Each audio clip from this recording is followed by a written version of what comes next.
The Secretary of the nation's Department of the Interior on Thursday released a strategy to implement mitigation policies and practices that hopes to encourage infrastructure development while protecting natural and cultural resources.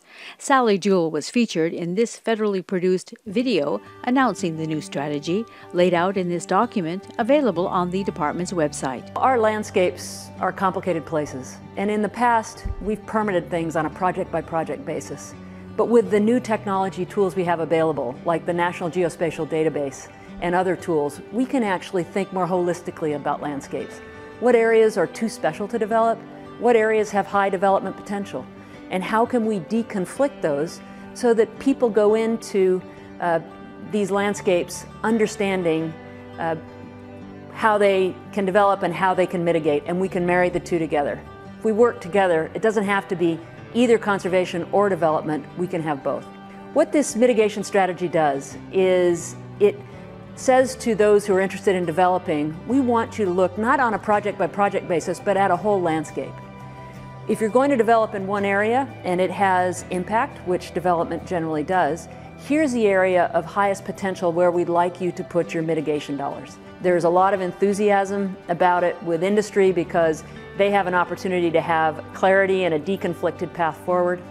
And what it does is it keeps the developer moving forward on their project, and it keeps those that want conservation moving forward on the priorities that are important to them.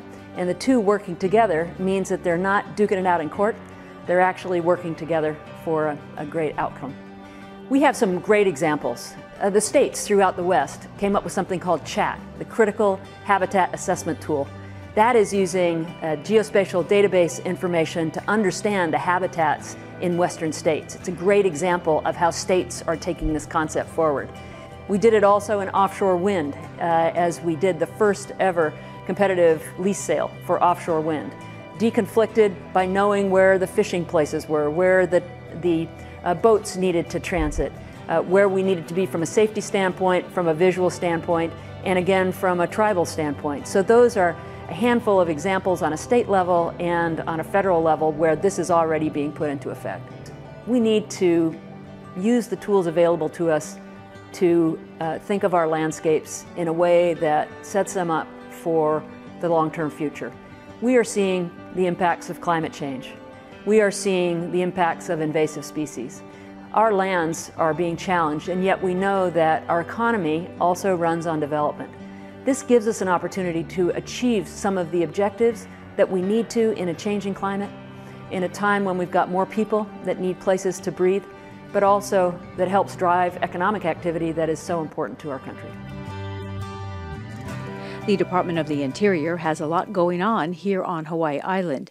The feds control more than 432,000 acres of land on the Big Island. That includes the massive Hawaii Volcanoes National Park, as well as 2 national historical parks, a national historic site, and a national historic trail that surrounds more than half the island on the west side.